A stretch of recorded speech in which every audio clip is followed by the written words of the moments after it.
Awakening the Third Eye. Chapter number 12. Li lines, earth lines and energy wells. The first reflex, whenever you hear cancer. The interest in Li lines originated around the 1930s in Europe, mainly Germany and France, in some cities that were small enough for their whole population to be treated by only 1 or 2 medical practitioners. Some physicians were struck by the fact that in certain houses, cancer cases arose with unusual frequency. The family doctor would treat the grandmother for cancer. The grandmother would die. 5 years later, the doctor would see her daughter come in with the very same cancer. In the meantime, the daughter would have taken over the grandmother's bed. Or a woman would bring her husband in with cancer. The husband would die. The woman would remarry, and a few years later the new husband, sleeping in the same bed and at the same place, would get exactly the same cancer as the first one. Several similar cases triggered the curiosity of the physicians, who decided to seek the help of professional dosers. The result was the discovery of lines of so-called harmful earth rays. Actually, nobody really knows what these lines are made of, but it became customary to call them earth ray lines, or sometimes Li lines. As no rays have ever been identified in relation to these lines, I will avoid the misleading term earth ray line and refer to them more simply as earth lines. The intensity of the lines varies from one place to another. The essential fact is that, whenever the dosers investigated the house of a cancer patient, they would systematically find earth lines of noxious intensity, either where the patient's bed was, or in a place where he or she would spend a lot of time, such as a desk. A kind of battle ensued for a few decades in Germany, in which many respectable medical authorities tried to disprove the whole theory. Studies were conducted on thousands of cases, sometimes as many as 30 or 50,000 cancer patients. And each time, the results were so overwhelmingly in favor of the existence of these harmful earth lines that the would-be detractors turned into the most ardent defenders. It should be emphasized that these people were not marginal healers, but scientists and professors of medicine who were risking their reputation and career. Their confronting and almost unanimous conclusion was, it is very unlikely for cancer to occur unless you have been regularly sleeping or staying on a noxious line. Those harmful earth lines were found in the houses of nearly 99% of the cancer patients. In February 1987, it reached the stage where the West German government itself started to invest millions of Deutschmarks in a research program to investigate the effects of earth lines on living organisms. One should certainly not disregard the importance of other factors in the genesis of cancer, such as poor diet or emotional stress. A disease, and especially such a serious disease as cancer, is always the result of a combination of causes. Yet the statistics of the German scientists are such that whenever we hear cancer, our first reflex should be, dose for the lines. And then move the bed, or maybe even move house, depending on what is found. Removing the patient from the noxious line is not enough to cure the disorder, yet it seems to be an important factor in improving the patient's chances of healing. Harmful earth lines have also been incriminated in other pathological processes such as cot death, joint problems, migraine headaches, heart conditions, varicose veins, bedwetting and several others. A common reaction when sleeping on a toxic line is to have bad dreams, insomnia or difficult nights resulting in fatigue. The feeling of being more tired in the morning than before going to bed is often described by patients. Very typical, for instance, is the case of a child who is found every morning upside down in bed, unconsciously trying to escape from the line. Commonly observed facts about the lines. The lines make a grid all over the surface of the earth, the Hartmann grid. In this grid, The lines are about 2.5 meters apart, though this varies slightly from one place to another. The lines are not confined to the surface of the earth. If a line is found on the ground floor of a house, the very same line will be found at the same place on each floor above it. The lines of the grid are sometimes heavily noxious, sometimes much lighter, and not so toxic. Yet it is never advisable to sleep or sit on a line. The crossings of lines are particularly noxious. In the vicinity of a geological fault, the toxic intensity of the lines is reinforced. An underground creek creates a particularly noxious extra line, in addition to the grid. It also makes all the other lines around it more toxic. The more intense the flow of water, the more noxious the line. Water pipes, in a house or below it, act like small underground creeks. Electric cables create additional lines. When a house is built like a Faraday cage, with metal and electric wires everywhere, the lines are reinforced and extra lines are added.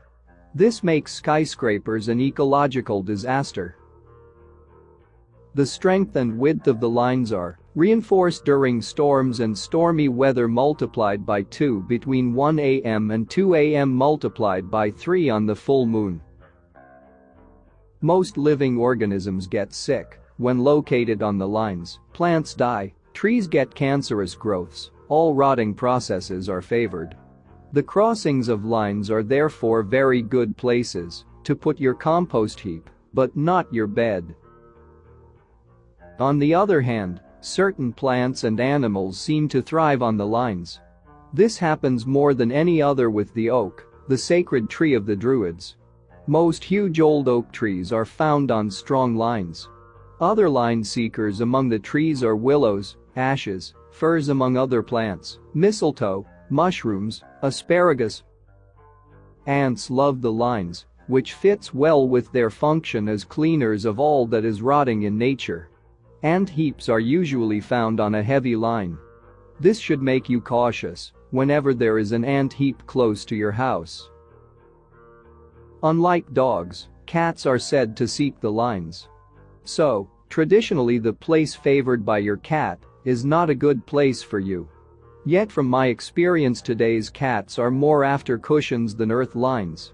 So if your cat goes straight onto your pillow each time you find a new place for your bed, don't panic. Beetles and termites are also attracted to the lines. So are parasites and microbes, hence the rotting processes. Ley lines and earth lines. Strictly speaking, a distinction must be made between ley lines and earth lines. The earth lines make roughly a square grid that we have just described. They are the ones that have been incriminated in the genesis of cancer and several other diseases. These earth lines, which many people call earth ray lines, are sometimes also referred to as the Hartmann network or the Hartmann grid. The ley lines, on the other hand, are also lines of telluric energy, but of a different nature. They do not make a square grid, and there is much more distance between them. Ley lines are sometimes up to hundreds of kilometers apart. Ley lines are not noxious to health. They are more like lines of spiritual intensity all over the planet. Holy places such as Glastonbury or the Cathedral of Chartres, for instance, are said to be located on ley lines. Yet in practice, many dosers tend to use the same term, ley line, for both the ley lines and the earth lines. This could also be deduced from the fact that a line found on the ground floor of a building will be detected at the same place on each floor above it. From the third eye, these walls can be seen as a kind of smoky energy. The more toxic a line is, the more smoggy, dense and thick the smoky energy appears to be. For instance, in stormy weather or around the full moon the walls appear significantly whiter and murkier. The more toxic a line is, the more it gives a nauseous feeling when tuning into it. The lines, and especially the most noxious ones, seem to concentrate negative energies. This effect is maximum at the crossing of lines. In this chapter, we will deal with the earth lines of the Hartman network, as they are found everywhere and concern everybody. It should be understood that there also exist other grids of telluric lines apart from these. But to simplify things, we will not concern ourselves with them in the beginning. What are these lines? Nobody really knows the exact nature of these lines. The term Earth rays is misleading, even though the whole phenomenon appears like a kind of telluric radiation. No actual rays have ever been identified. On the level of clairvoyance, these earth lines do not appear like lines, but like walls. In other words, the lines act like garbage cans and gather all the etheric dirt of a room. Those houses that seem to have bad vibrations and make most people feel uncomfortable are usually built on a grid of noxious lines. When an entity, or non-physical parasite, is found in a room, it is nearly always on a crossing of lines. Energy wells. Whenever there is a dragon, there is a princess. Energy wells are the positive counterpart of the harmful earth lines. Energy wells are more mysterious and certainly not as well documented as the lines. If you have read The Adventures of Carlos Castaneda, you probably remember how Don Juan made him look for his spot in a room, the place where he could be protected and safe. That is an energy well. Energy wells are spots endowed with healing properties and also with spiritual properties. They are places where it is easier to pray or meditate and to connect with spiritual worlds. When an angel wants to shed his light into a room, an energy well is a good place for him to descend. On the level of clairvoyance, an energy well looks like a column of light, or one could say like a geyser of light, although they are not associated with any modification of temperature. Often, the diameter of the column varies between 1.5 to 2 feet, possibly more if you find a big one. Just as the lines may be classified according to their toxicity, so different wells have different sizes, intensities and healing potential. But contrary to the lines and their grid, there does not seem to be any regular pattern of distribution of the wells, none that I know of, anyway. Lines and spiritual practice. If you want to learn about energy, inside you and around you, you certainly have to take great care of the lines, for the grid of a place determines its quality of energy, and therefore the quality of your own energy whenever you are there. There is no such thing as a closed living organism. Even more on the level of energy than on the level of matter, you are permanently involved in multiple exchanges with your environment. To become clairvoyant and to get in touch with your higher self, a deep transformation of your subtle bodies is needed. This alchemy will be fostered or hampered depending on whether you put yourself in a position where the grid works for you or against you. It is therefore essential to dose the grid of the place where you live and to make sure you are neither sleeping nor meditating on a line. This rule becomes even more important when you undergo longer periods of meditation, for example during a course or a retreat. While meditating, your body of energy, or etheric body, opens significantly. And therefore the exchanges of energy with your environment are enhanced. If you meditate while sitting on a line, especially for long periods of time, you run a high risk of catching wrong energies and damaging yourself. You may well feel uncomfortable and restless. These are very common symptoms when you undergo long periods of meditation. You certainly do not need to be on a line to feel like that. But the agitation will take much greater proportions if you are sitting on a line. And if the line is bad, there is virtually no limit to the damage you may do to your body. Teachers of meditation should be particularly aware of the grid in the room where they conduct classes. For students tend to fill up the available space, and it is most probable that some of them will end up sitting in the wrong place. We are introducing a concept that is not so widespread nowadays, Even though in the past many traditional cultures were familiar with it, the results of spiritual practice depend on the place where the practice is implemented. This does not only apply to the general area or to the building. Inside one room, different places may induce completely different experiences. Finding the place that is right for you is just as important as finding the right technique or teaching. The same applies to healing and therapy in general. You will need 2 L-shaped rods and 2 ballpoint pens. The rods are made of thick wire. The longer side of the L is approximately 40 centimeters, 400 millimeters, or 15 inches. The shorter side is about 12 centimeters, 120 millimeters, or 4.5 inches. A few millimeters either way won't make any difference.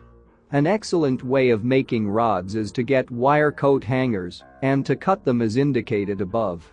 If wire coat hangers are not available, you can use any metal wire, provided it is rigid enough to keep its L shape. Then take 2 cheap ballpoint pens. Remove the ink parts and keep only the plastic shells. Insert the shorter parts of your L-shaped rods inside the shells. This is all you need to dose. If you put your massage or acupuncture table on an energy well, your results will be 10 times better than otherwise. It will be much easier for an invisible helper to come and give you a hand. The well will do half the work for you, if not more. But if you practice something like acupuncture, regression, or rebirthing on a toxic line, you may well end up making your clients worse with your treatment. Finding the lines is extremely simple. In the trainings of the Clearvision School, at least 80% of students manage to find them the first time they try, provided they have just followed, not even mastered, the preliminary techniques of opening the third eye, as indicated in this book. Dosing the lines, the gear. Important, your rods must be able to rotate freely inside the shells, so make sure, number 1, that you have made a sharply bent 90-degree angle between the 2 parts of your rod, and not a progressive curve. Number 2, that on each side of the L, the wire is as straight as possible. If the shorter side of the rod is bent, even slightly, then unwanted friction will hamper the free movement of the rod. I suggest that you always leave 2 rods and shells in the boot of your car so you have them at hand whenever you need to dose. Learning the eye-belly attitude for dosing. Dosing has to do with an eye-belly awareness. This means being aware both in the third eye and in the area below the navel. To develop the eye-belly awareness, first practice walking around the room keeping a strong awareness of the navel area, or, more precisely, the energy center 1 inch below the navel. You do not need to locate the center precisely, just be aware of the area below the navel. Walk from the belly. Imagine you are a cowboy or an American policeman, both usually quite good at walking from their belly. Or walk like a Japanese master of martial arts. The lines are made of an etheric energy that is very close to the physical plane. From an experiential point of view, the key word for etheric is vibration. Roughly speaking, whenever you feel a vibration, you feel the etheric. Some etheric vibrations are quite tiny and subtle, halfway between a light and a vibration. Others, like the ones you feel when tuning into the lines, are denser and more physically tangible. To dose the lines, you have to be aware of the vibration in your belly and not be floating in the light somewhere above your head. The more you are in the vibration, the closer you are to the perception of the lines. Then re-establish eye-centered awareness. Practice a few seconds of reconnection. Become aware of the vibration between the eyebrows, breathe with the throat friction, and connect the friction with the vibration in the eye. Keep a tight awareness of the vibration in the eye and remain aware of the area below the navel at the same time. You are aware of the vibration both the eye and below the navel. practice walking around the room with your eye belly awareness. You will notice that a strong vibration in the eye allows you to be even more in your belly. Several techniques of protection, which will be detailed in chapters 18 and 20, will be based on strengthening your energy by a tight focus kept simultaneously in the eye and in the belly. Dosing technique. Hold one rod in each hand at about the same height as your navel. If you hold the rods as you would hold guns, you have the right height and probably the right belly awareness too. Once more, it's not the time to be airy-fairy, but grounded in the vibration. A common mistake is to block the rods with your thumbs. The rods must be left free to rotate. Start walking slowly, like a tiger, with a strong awareness of the vibration both in the eye and below the navel. Keep your hands steady too. Avoid any movement of the rods. The rods remain pointed in front of you. If they swing, it should be due to the signal of a line and not to your own movements while walking. Don't block the rods with your thumbs, keep them free. Be attuned to any sensation that could come from your belly. Keep breathing with the throat friction, walking slowly. When you cross a line, number 1, the rods swing and position themselves parallel to the line. So to determine the direction of the line, you just have to look at the direction pointed to by your rods. It does not make any difference whether the rods rotate to the right or the left, or one to each side. Number 2, when crossing a line, just a fraction of a second before the rods turn, a very physical sensation can be felt in the belly. This is what I will call the belly signal. Actually, it is not a very nice feeling. The more toxic the line is, the more uncomfortable you will feel in your belly. This is a simple way of determining how toxic a line is. As soon as you get a rough idea of the general orientation of the grid, it is preferable to walk in a direction perpendicular to the lines. You will then have a clear rotation of the rods each time you cross the lines. If you were to walk nearly parallel to the lines, your rods would barely swing at the crucial time of crossing. A good idea is to have a roll of sticky tape with you.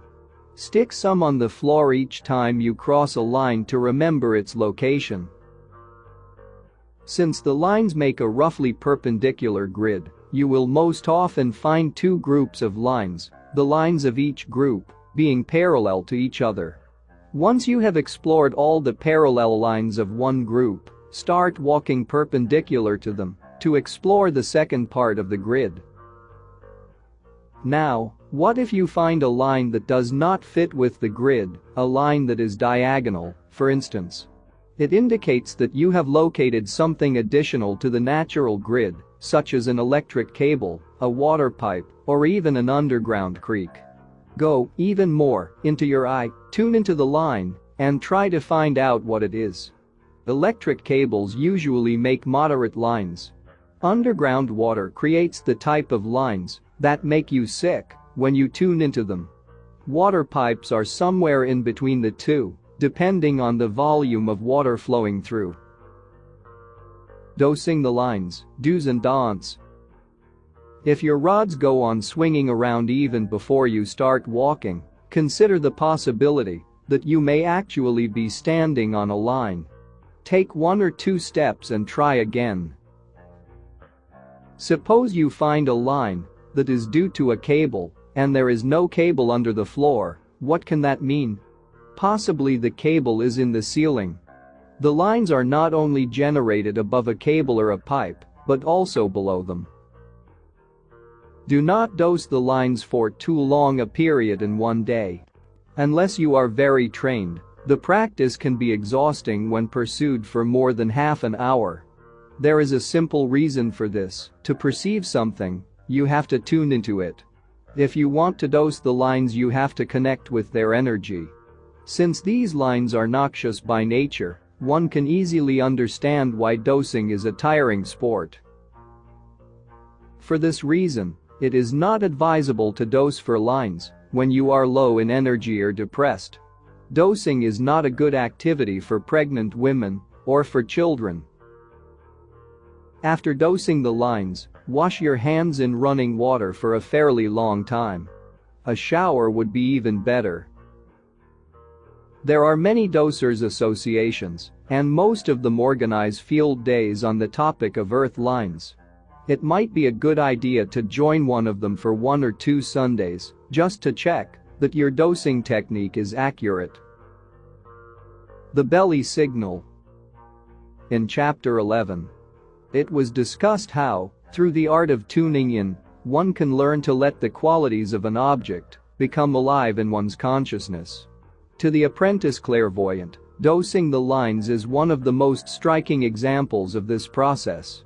The lines prove to be particularly easy to tune into. And while crossing a line with the rods, a tangible effect takes place in the navel area, around the Majipkara chakra of the Indian tradition. It is a gut feeling, very physical, unmistakable. The process of dosing is a clear example of how one can tune in and then feel a modification of one's energy in response. As a consequence of this tangible effect, students usually have a pleasant surprise. They tend to find the lines in the same places, even though they may be dosing for the first time. Dosing earth lines is remarkable in that it is probably the easiest of all extrasensorial perceptions to objectify and reproduce. If anybody was to try to demonstrate Spanish pesetas type of phenomena scientifically, I would certainly advise them to work on earth lines. About the belly signal, it is interesting to note that a certain fraction of the population seem unable to dose, probably about 10% of the students I see. There seems to be a correlation between the inability to dose and emotional blockages in the abdominal area. In other words, these helpless dosers are systematically those with major obstructions of energy in the navel area. When these students undergo a regression process, releasing their belly blockages, they gain, or rather regain, their capacity to dose properly. Feeling the lines without rods. Once you can locate the lines of the grid according to the dosing method indicated above, the next stage is to feel the lines without the rods. This is something that will surprise your doser friends very much. It is quite a comic situation. How can you, who have only been dosing for a few weeks, not only find the lines, but even find them without rods, when they have been working on this subject for years and wouldn't have a clue how to do that? Really, it is because your dosing comes from a systematic training of perception and not from an isolated skill. With a strong awareness in the eye, it is actually not very difficult to sense the lines with your hands, without rods. Start walking down the room slowly, your hands in front of you. As before, keep a tight awareness of the vibration, both in the eye and below the navel. Breathe with the throat friction to amplify the vibration. Tune into the lines from your belly. When you walk across a line, your hands will feel a slight resistance, as if you were meeting something thicker and denser than just the air of the room. Sometimes there is also a slight vibration added to your hands when you touch a line. Walk back 1 step and come to the line slowly again. Dwell on the feeling, learn to recognize it. In fact, it is more appropriate to use the word wall rather than line, for what you feel is actually like a wall of vibration, a bit like a wall of etheric smoke. As always, there is one secret: practice, practice, practice. If you do so, you will be able to enter a room and immediately tell where the lines are and how noxious they are. You won't need any rods. You won't even need to walk across the room. Seeing the lines. Seeing the lines, or rather the walls of smoky energy, is not much more difficult than seeing halos of light around people. The techniques to use are exactly the same as those we have described in the chapters on seeing. Implement the triple process of vision. Number 1, motionlessness and focus in the eye, blinking as little as possible. Number 2, don't look for the lines, become aware of the fact of seeing, or seeingness. If seeing this is out of reach, just feel the image in front of you instead of looking at it. Number 3. Try to feel from your heart, and in this case from your belly at the same time. If you find it difficult to be in the eye, the heart and the belly at the same time, just keep the eye and the belly. Look from the belly, through the eye. If this too is difficult, focus mainly on the belly center, 1 inch below the navel. Tips for beginners. The more the people in the room are in their eye, the easier it is to see. You will find it easier to see the lines if you try while another person is dosing in the room. From my experience, when a number of beginners all try to tune into an object or to see it clairvoyantly at the same time, it creates a big cloud of chaotic energy in the room, and even trained clairvoyants have difficulty discerning anything. It sometimes takes a good half hour before anyone can perceive anything again. The same applies to earth lines. If too many inexperienced students try to see them at the same time, it is likely that after 30 seconds absolutely nobody can see anything anymore. Practice seeing the lines around the full moon and in the evening when the lines are at their whitest. The aura of the doser. An interesting practice is to sit quietly, implement the triple vision process, and watch the aura of somebody who is dosing. Each time they cross a line you can see a change in the colors and the intensity of their aura. Even if you are not seeing colors clearly yet, you won't find it too difficult to sense the modification that takes place in the person's energy. Also try to tune into their belly energy. When they cross a line you will be able to sense the belly signal in them. If the line is really toxic it can easily make you feel a bit sick even from a distance, just by tuning into the doser's belly. Diagnosing geopathic stress. As you become a bit more advanced, you may develop an interesting skill in diagnosis, feeling the imprint left by lines in people. If somebody sleeps for months on a line, it leaves a track in their energy. And you can actually feel and see the line's energy on them. This practice is much less difficult than it sounds. You need to have developed a certain feeling for the lines. This means you need to know exactly what the energy of a line feels like. Then when tuning into someone you look for the same feeling. If they have noxious earth lines imprinted in their energy, meaning if they suffer from what has been called geopathic stresses, you will recognize the line feeling, the same as you get when tuning into the grid. This will give you the capacity to suspect very quickly if a disease is due to a toxic line. Finding energy wells. The subject of energy wells is much more mysterious than that of noxious earth lines. Very little has been written about them. Finding the wells entails a great understanding of telluric forces, but it also requires that you cultivate a certain respect for the land, that you value its energies. To find energy wells you need two main qualities, respect and attunement. It won't be you that finds the wells, it will be the land that shows them to you. Maybe. If the land feels you are a nice person. What is a nice person, from the point of view of the land? You arrive at the place with your head full of the mental activity generated by modern life, but the land vibrates on quite a different frequency. The first step is to become attuned to the land, to let yourself vibrate on its frequency. The land is also sensitive to your magnetism. It appreciates and respects people of a certain density. You have to be steady in your belly, and to connect your belly energy with the land, anchoring the force of your lower chakras in the ground. So before exploring the house itself, it is good to spend a few minutes walking around it, to sense the energy of the area, and to connect with it. Once you are in the right inner disposition, how do you find the wells? If you have achieved a certain clairvoyance, it is quite simple, you just have to look around you. An energy well looks like a little fountain of energy, a little geyser, a column of light. Even if you do not find it easy to see auras yet, Practice the triple vision process and scan the space of the room from your eye. If you are attuned to the energy of the place, an unexpected flash of vision may take place. Then start walking around the room very slowly, your palms in front of you, as if you were trying to sense the lines without rods. There is a German word that can't really be translated, gemütlich. It means full of feeling, nice and comfortable for the soul, and that is exactly what an energy well feels like.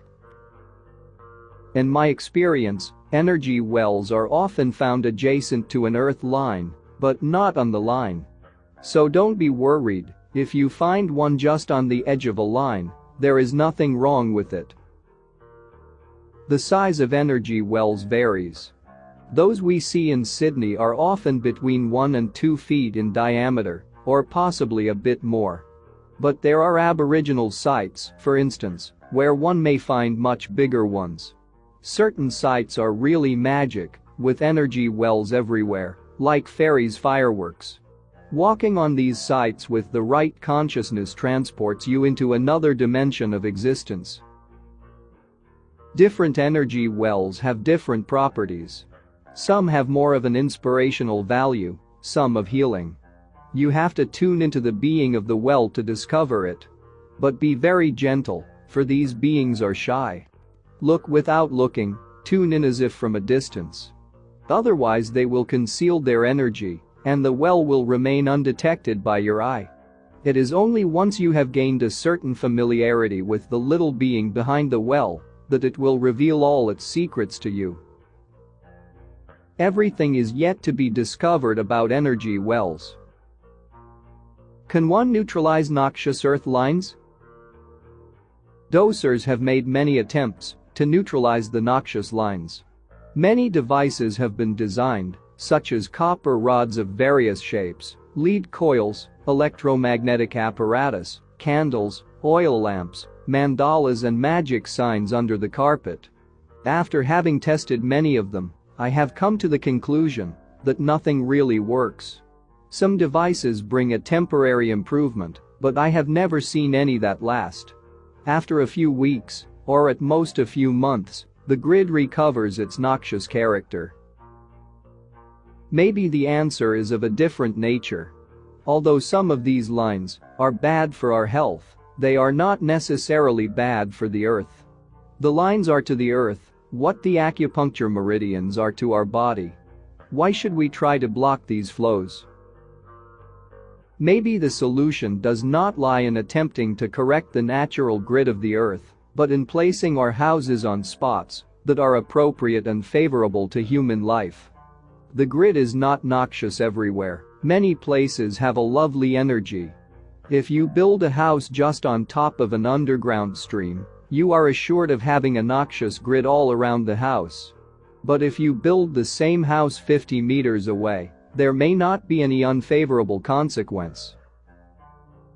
In Australia, where telluric energies are particularly strong, I have seen a few houses that were built on Aboriginal burial grounds or on sites that Aborigines had traditionally judged unfit for human habitation. In these houses people fell sick and fought all the time, went bankrupt, committed suicide. Even the cats that normally have a great time on the lines hid in the cupboards and had nervous breakdowns. Would it be reasonable to start a war against the land to clear such a place, or should one consider that no house should ever have been built there? The real problem is that we are not living in harmony with the energies of the earth. We place our buildings according to mental considerations after drawing nice squares on a map. We are disconnected from the land, we do not even try to consult it before building. And then when the vibes in the house are awful, we want technology to come to our rescue, to stop the natural telluric flows and turn our spooky place into a homely little cottage. The real answer is to introduce architects and builders to the science of telluric lines and wells. And as far as you are concerned, to check the grid and the vibrations of a house before moving into it. Practically, what can you do? Dose your house in great detail. There is always a grid of lines, 2 to 2.5 meters apart. But in many cases the grid is not particularly noxious. Still, you need to make sure that no line crosses your bed, that you are not meditating on a line, and that none of the places where you regularly sit is on a line. Don't hesitate to move the furniture. Then the second stage is to start hunting, gently, all over the house for the energy wells, and to explore what you can gain from them. All this means that you have to reconsider your habits and to start using the space in harmony with the energy of the house. If you can be clever enough to design the interior of your house in such a way that you meditate, sleep, eat, work on energy wells, then the benefits will be immense as far as your physical, mental and spiritual health is concerned. What if the grid is noxious or full of additional lines, or if the house has been designed in such a way that wherever you put your bed it is on a crossing of lines? My advice is to move. Spiritual awakening is a process of opening. It can't happen smoothly in a place where the vibrations are toxic. When you undergo deep transitions, you need your environment to support you, not to work against you. Go and find a place where it is 100% right for you to be.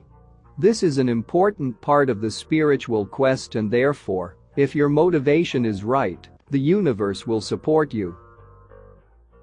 A geography of enlightenment. If you really want to know about energy, I would suggest you apply yourself to perceiving the lines until you reach the point when you can know immediately where the lines are as soon as you enter a room. It doesn't matter if you can't see them in the beginning. But you have to develop your feeling to the point where you can open the door, tune in, and sense where the lines are without even having to walk through the room. This will structure a deep connection with land energies. Then when visiting a new place, you will automatically avoid the lines and pick the right spot to sit. This will happen spontaneously, you won't even have to think about it. You will just sit somewhere and later on realize that you have picked up an energy well again. And if for some reason you ever happen to sit on a line, you will immediately receive a signal from your belly and you will feel the desire to move. You do not even need to see the lines clairvoyantly to reach that stage. It is enough to train yourself to feel them systematically. As you become more aware of these telluric energies, you will be surprised to see that some people keep going straight from one line to another due to some kind of strange magnetism. If there is a bad crossing somewhere in your lounge, they walk straight there and sit down. If there is a spooky house available in town, they rush to rent it. And even if their house is quite sound earthline-wise, they manage to put their bed on the worst crossing they can find. In a way, you can say that these people have developed a sensitivity to the lines. But they unconsciously use it against themselves. These earth-line kamikazes would greatly benefit from working on their eye and learning to dose. Yet you find that many of them obstinately refuse to try, or even simply to acknowledge the existence of the lines. This leads you to feel that there is a correspondence between our own quality of energy and the places where we sit, be it in our own home, or even in a restaurant, cinema, or friend's place. This means that many people unconsciously pick harmful spots to perpetuate their energy disorders and imbalances. But it also means that by systematically choosing spots of high-quality energy we can influence our state of health and consciousness positively, maybe much more than we think. It also suggests that two people may live in the same environment and yet be in two different worlds, one by systematically staying on lines and the other on energy wells. As we come to the end of this chapter, I have a favor to ask you. The knowledge about the lines is quite simple, yet the troubles it may save are enormous. Please talk about earth lines. Discuss the subject fully with your friends and relatives. Never waste an opportunity to make it a subject of conversation. If you are a journalist, then write about it or get the subject broadcast on radio or TV. If you are a health practitioner, explain the matter to your patients. It won't spoil your reputation, due to the vast amount of scientific evidence available to back up the phenomenon. It should be understood as an act of higher compassion to create as much interest as possible in this subject. This is the end of chapter 12 of Awakening the Third Eye by Samuel Sagan, MD. Break time equals 2000 milliseconds. Please listen to this recording minimum 3 times for better and long-term results. If you like this recording, please comment and share it with your friends and loved ones. Stay tuned for listening more books like this. Thank you and good luck.